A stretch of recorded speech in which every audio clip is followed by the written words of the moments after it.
রেহানের জন্য পাস্তা রান্না করছি। বিফ দিয়েছি, মাশরুম দিয়েছি, সসেস দিয়েছি, আর প্রথমে বাটার আর রসুন কুচি একটু ভেজে নিয়েছি। তারপর এই ইনগ্রিডিয়েন্টসগুলো দিয়ে খুব মজাদার একটা পাস্তা রান্না করেছি। আমার ছেলে এগুলো খুব পছন্দ করে, তাই তো পাস্তাটা থেকে এত সুন্দর একটা স্মেল আসছিল রসুন আর বাটারের সাথে বিফ, সসেস, মাশরুম সব কিছু মিলে দুর্দান্ত একটা পাস্তা হয়েছে। তো সেটা নিয়ে যখন আমি রেহানের রুমে গেলাম, যে দেখি রেহান আর আকার সাথে কথা বলছে ভিডিও কলে। দুই ভাই বোনের কথার ভিতর আমি একটু ইন্টারাপ্ট করলাম। তারপর আমি রাকার সাথে কথা বললাম অনেক সময়, অনেক গল্প, অনেক কিছু নিয়ে কথা, কি টপিক নিয়ে যে কথা বলি আমি আমার ছেলে মেয়েদের সাথে। আসলে তার শেষটাই আমার ছেলে মেয়ের সাথে আমার কথোপকথনগুলো নিয়ে একটু আলাদা হয়। সবসময় যখনই কথা বলি তখনই অন্যরকম বিশেষ কিছু কথা। তো যাই হোক, আমি এখন রেহানের কাছ থেকে রেহানকে খেতে দিয়ে ওর কাছ থেকে ফোনটা কেড়ে নিয়ে রাকার সাথে কথা বলবো। যে রেহান এরকম আরাম আয়েশ করতেছে কত কিছু করে। কাকু টাকু মিসিং যে কেমন হয়েছে তাই বল, টেস্ট করে।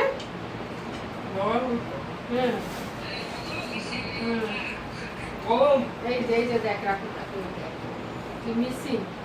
রাকু টাকু, হ্যাঁ, mushroom pasta with beef, with অনেক কিছু, উইথ মার হাতের ভালোবাসা। যত পারিস খেয়ে নে রেহান, যত পারিস খেয়ে নে, মার হাতের ভালোবাসা। মা যখন থাকবে না তখন আর খাইতে পারবি না। হ্যাঁ, জিন্দেগি ভর থাকবো আমি সারা জীবন। হ্যাঁ, আমার সারা জীবন তুই রাখতে পারবি? একদিন কিন্তু চলে যাবো। যতদিন বেঁচে আছি খেয়ে নে মার হাতের ভালোবাসা। এই যে মাঝে মাঝে মরার কথা শুনতে পারে না। মরে তো একদিন যাবোই না, তখন ওই উপরে তো দেখবো কে কিরাম নাকি কান্না কান্দিস। আচ্ছা ঠিক আছে, ওকে নে। কি অবস্থা তোর বল? কালকেও পাপা জিজ্ঞেস করতেছিল রাকার সাথে কথা হয়। আজকে হ্যাঁ হয়, কথা হয়। বল।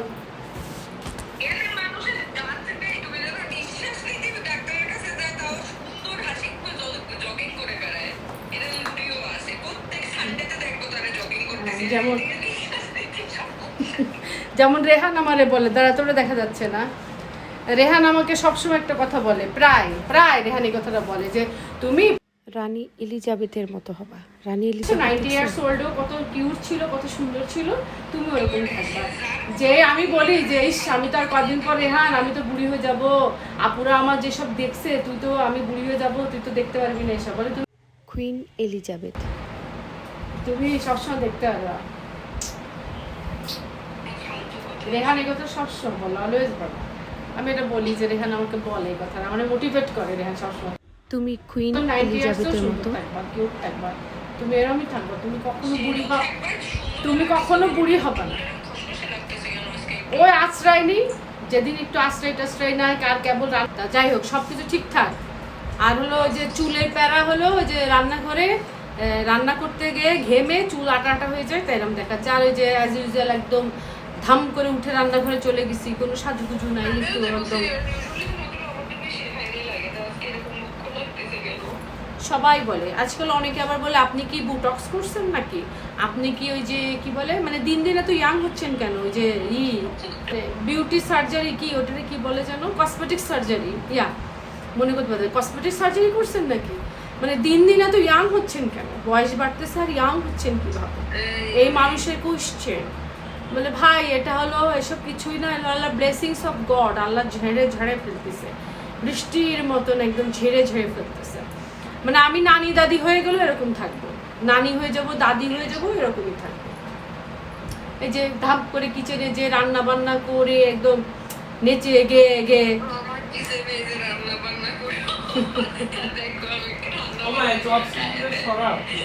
রাখো এক পাশে।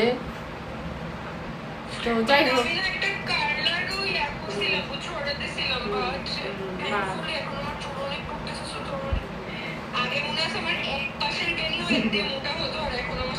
তোরা ওই চিন্তা করে আরো বেশি। রাফা মনে আছে বলছিল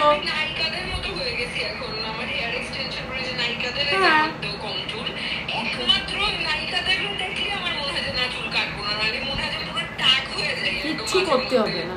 আমার বয়সে যে আগে আমার মতন বয়স হোক, তোমাদের বয়সে ওই যে ন্যাচারাল বিউটি যেটা আমি কিচ্ছু এখন যেমন রং ঢং করি, চুলে কালার করি।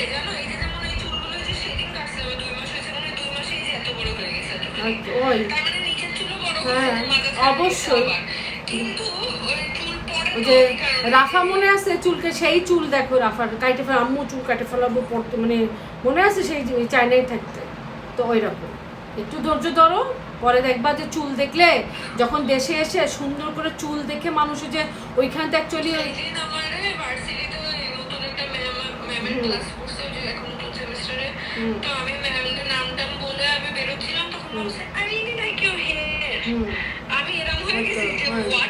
ওই বুঝতে পারতেছো না।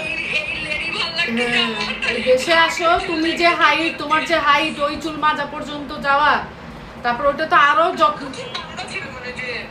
আর শ্যাম্পু করে চুল ছেড়ে দিলে যখন দেখতে ভালো লাগবে তখন। আমারও তো এই চুল, আমার চুল কমে গেছে, আমার তো মানে নাই বলতে গেলে চুল যা ছিল, মাঝে মাঝে মনে হয় টাক হয়ে যায়। পরে যখন চুলটা একটু শ্যাম্পু করে ওই যে যখন একটু সুন্দর করে অয়েল টোয়েল দিয়ে চুলটা আশ্রয়, এত ভাল লাগে, সে চুলের প্রেমে পড়ে যায় না থাক মনে হয়। তো ওই রকম তা কাজে নষ্ট করলে আর ফিরে পাবা না, থাকলে ওটারে এখানের ওয়েদারের জন্য জানো আমার এই চুল পড়াটা না শুধু আমার খাওয়া দাওয়া বা আমার কোনো কিছুর জন্য না, এই ওয়েদারের ও আবার ঠিক হয়ে যাবে, সব ঠিক হয়ে যাবে, সব ঠিক হয়ে যায়।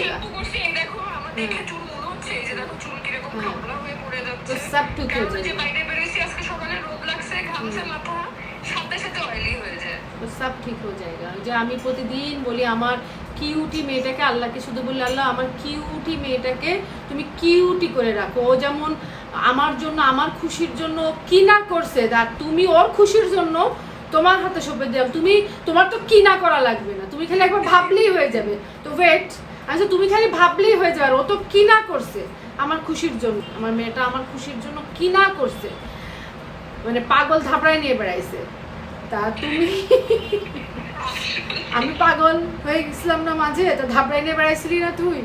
তা রোজ আল্লাহর বইটা বলি, তা তুমি ওর খুশি তুমি খালি ভাবলেই হয়ে যায়, ওর খুশি তোমার হাতে, তুমিও শুধু ভাবো যে আমার ওই অত কিউট, অত কাইন্ড হার্টেড, অত সুন্দর হাসি, ওই মেয়েটার ওই হাসি তুমি কোনোদিন মুছে যেতে যেত। হ্যাঁ একটু কষ্ট তো লাইফে হবেই, সবার আছে, পড়ার প্যারা এগুলো তো থাকবেই, পড়তে গেলি। বাট আই মাস্ট সে যে প্রত্যেকটা মেয়ের যে পড়াশোনায় যে হইতেই হবে মেরুদণ্ড, শোনো শুধু কিছু করার জন্য না, হাজবেন্ডকে বা যে কোনো মানুষ তোমার একটা ওই দাম পাবা, যেটা আমি পাই, আমি ফিল করি। এই যে তোমার পাপা সবকিছু আমার কাছে উপর ছেড়ে দেয় কেন? আজকেও যে আমি দক্ষ বলে আমার কিছু করার, বাইরে যে চাকরি করা লাগবে না, এই যে আমি সুন্দরভাবে সবকিছু হ্যান্ডেল করি, ম্যানেজ করি সবকিছু, আমার সবকিছুর উপর সে মানে আস্থা রাখে কেন? এই কারণে। এই জন্য লাইফে মানে সব ক্ষেত্রেই দক্ষতা কাজে লাগবে, যেন দক্ষ হইতেই হবে। আমি অদক্ষ হয়ে এতদিনে বিয়ে শাদী করে সোয়ালমে বানায় ফেলাতাম, সোয়ালমে বানায় ফেলাটা গোল না, ইজ নট গোল। গোল দক্ষ হও, তারপরে যা খুশি করো, যা খুশি উড়ো দুড়ো সংসার করো, সোয়ালমে পালো, স্বামী পালো, স্বামীরে পালাও, তোমারে পালুক স্বামী, কিন্তু দাম দিয়ে পালবে। যে পাপা যেমন আমারে ভ্যালু করে করে পালতে হয়, যে ইচ্ছা মতন একদম ফালাইতে। মাঝে একটা ভিডিও দেখলাম, মানে আমার সেই লাগছে, বেটা বিদেশে থাকে, বউ ছেলে মেয়ে নেয় না, তো তাকে কোশ্চেন করছে সাক্ষাৎকারে যে আপনি বউ বাচ্চা কেন আনেন না, মানে ইউরোপ কান্ট্রিতে থাকে, তো ইউরোপ কান্ট্রি হালাল না হারাম, এই জন্য আমি চলে আসছি। Just a minute, let me say, তো শিক্ষা একটা মানুষকে অনেক উন্নত করে, মানে তার চিন্তা ভাবনা, তার রাইটস। এই যে আমি আমার রাইটস বুঝি, আমি বুঝি আমার রাইটস কি, আমার রাইটস দিয়ে আমাকে আমার ভ্যালু দাও, আমি তোমাকে তোমার ভ্যালু দিব। আমারে তুমি ইনভ্যালিড করে রেখে দিবা, কি লাথই ঝাঁটই রাখবা, খালি খাইতে দিবা, টাকা পয়সা দিবা, এটাই সব কিছু না। একটা মেয়ে শুধু টাকা পয়সার জন্যই বিয়ে করে না, বাপের বাড়ি ছেড়ে আসে না অন্য বাড়িতে।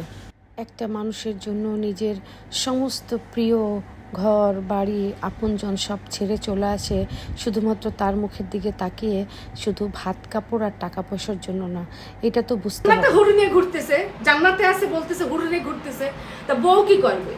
হীরার দাম, হীরার মূল্য, যার কাছে হীরা সে একটু হলেও দিতে হয়, দিতে পারে না, ওটা সব ক্ষেত্রে নাই। যেন আগে হীরা হও, দেখবে যেমন আমি ফিল করতেছি যে আজকে আমার আব্বা, মানে থ্যাঙ্কস টু আমার আব্বার কাছ থেকে শিখছি যে নিজের ভ্যালুটা কিভাবে, নিজের ভ্যালুটাকে মানে কি বলে ইনহ্যান্স করতে হবে। তুমি আমাকে কেন ভ্যালু দিবা না, সেই রিজনটা বলো। আমার ভ্যালু কম কিসে, সেই রিজনটা বলো আগে, তারপর আমি মেনে নিচ্ছি। যদি আমার সত্যি আমি ভ্যালুলেস হই, আমি মেনে নিব।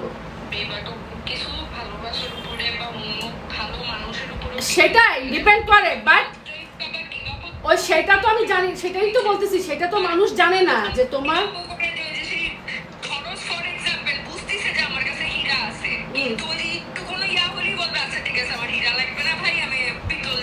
এত পাগল, এত পাগল, না না না, নেই নেই নেই নেই নেই, এইটাই তো অদক্ষ।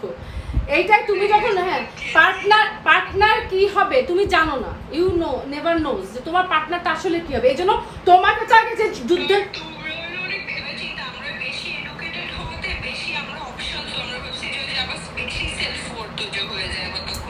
সমস্যা নেই, তাও ভালো। ওই দুষ্টু গরুচ্ছে শূন্য গোয়াল, তাও ভালো, শূন্য গোয়াল ভালো, যেটা আমার আব্বা শিখাইছে। আমার আব্বার এই যে কথাগুলো আমি মানে অক্ষর অক্ষরে পালন করি বলে আমি